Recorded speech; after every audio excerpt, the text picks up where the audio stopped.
சேலம் கோரிமேடு அருகே உள்ள ஏடிசி நகரில் டிரான்ஸ்பார்மர் வெடித்து வீட்டின் வெளியே இருந்த பொருட்களும் தோட்டமும் எரிந்து சேதமாகின. இது தொடர்பான பரபரப்பு சிசிடிவி காட்சிகளும் வெளியாகியுள்ளது. அதனை பார்க்கலாம்.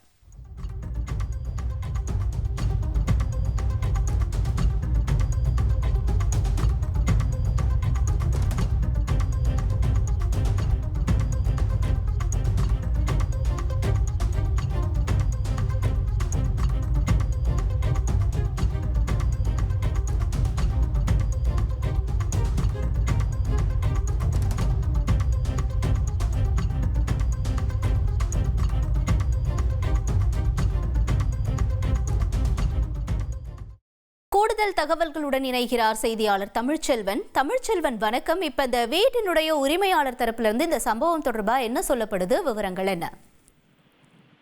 சேலம் கோரிமேடு அருகே உள்ள ஏடிசி நகர் பகுதியில் 500க்கும் மேற்பட்ட குடியிருப்புகள் அமைந்துள்ளது. குறிப்பாக இந்த பகுதி அதிக மக்கள் நடமாட்டம் மிகுந்த பகுதியாக காட்சியளிக்கிறது.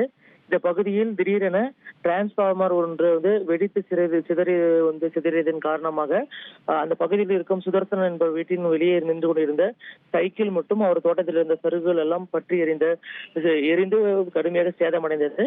இது தொடர்பான சிசிடிவி காட்சியை தற்போது வெளியாகி பெரும் பரபரப்பை ஏற்படுத்தினு சொல்லலாம். குறிப்பாக இந்த டிரான்ஸ்பார்மர் வெடித்த சமயத்தில் அந்த பகுதியில் பொதுமக்கள் யாரும் நடமாடாததால் எந்தவித ஆபத்துகளும் இன்றி அதிர்ஷ்டவசமாக மக்களுக்கு எந்த பாதிப்பு இல்லாமல் இருந்துள்ளது.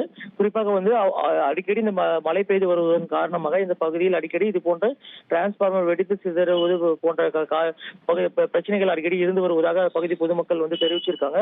மேலும் மின்சாரத்துறை இது குறித்து புகார் அளித்தும் அதிகாரிகள் எந்தவித நடவடிக்கையும் எடுப்பதில்லை என்றும் இந்த பகுதி மக்கள் குற்றச்சாட்டை முன்வைத்துள்ளார்கள். இது போன்ற சம்பவங்கள் இது போன்று நடைபெறாமல் இருக்கிறதற்கு மின்சாரத்துறை உரிய நடவடிக்கை எடுக்க வேண்டும் என்ற கோரிக்கையும் முன் வச்சிருக்காங்க. தகவல்களுக்கு நன்றி தமிழ்ச்செல்வன். தந்தி டிவியை உங்கள் கேபிள் டிவி ஆபரேட்டரிடம் இலவசமாக கேட்டு பெறுங்கள்.